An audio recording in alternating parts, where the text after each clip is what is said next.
Yeah. Stand down for the best now.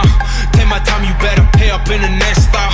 Throw a rollie with a iced out, turned out. I see when the time's out. Get my burst out. Fucking time's out. Oh yeah, now you've over me. G'day guys, this is Powerslide, and today we are discussing why would you buy a Japanese luxury SUV if you have the great German rivals to it. This is the Infiniti FX today.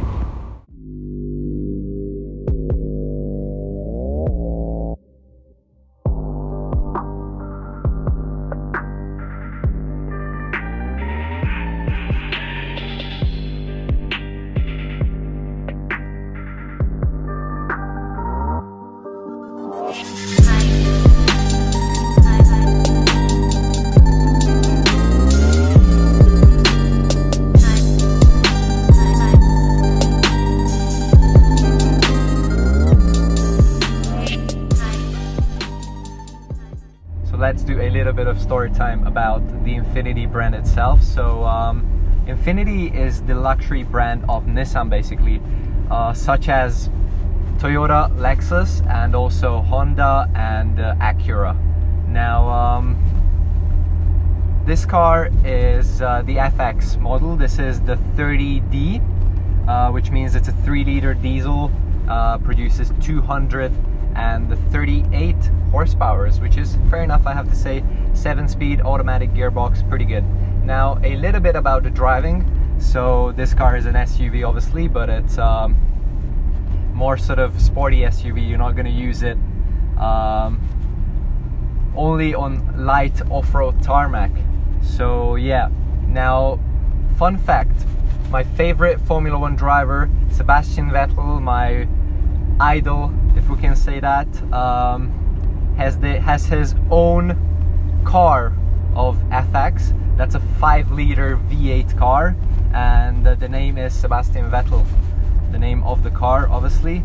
And yeah, this car was designed on his driving style, if we can say that. So it's a sporty SUV. We can put it into sport dampers and you can feel the car is going lower, and we can push it a little as well, and the car is pulling well, I have to say. Enough power, and yeah, so this is a cool stuff. I was always watching Sebastian, and he was always driving daily these cars back in the day in 2012, in his era of his 4 world titles in Formula 1. So yeah, this is a really familiar car for me.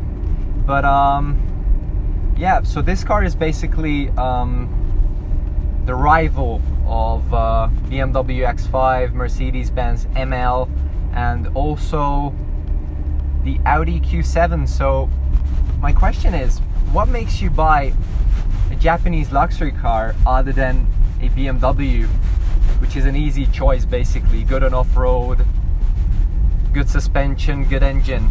Now for me, that's the handling side in the BMW, which is better, but this car has a really special design on the exterior. It's really futuristic, that's why it's called Infiniti, I think. And yeah, it's also really aggressive. When this car arrives you behind on the motorway, you will pull out immediately. And yeah, I like the exterior of the car.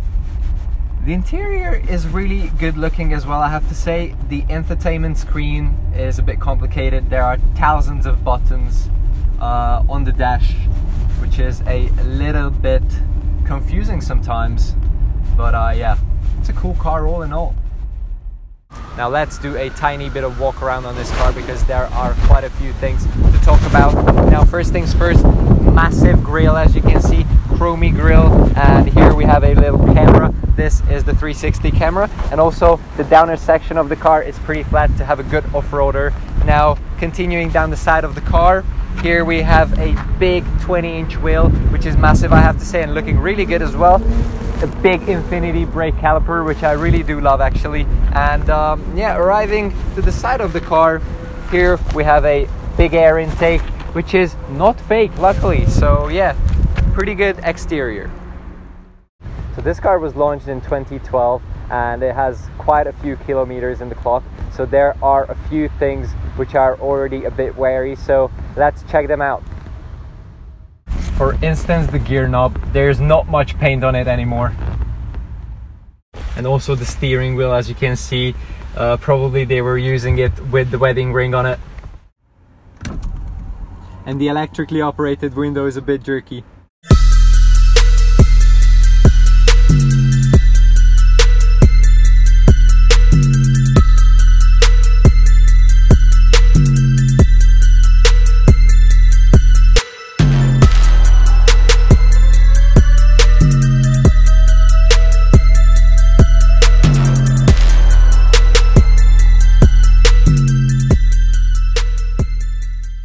So if you would prefer this car rather than a German rival, please let me know in the comments. Thanks so much for watching. Make sure you hit the like, hit the notification bell, and subscribe to Power Slide, guys.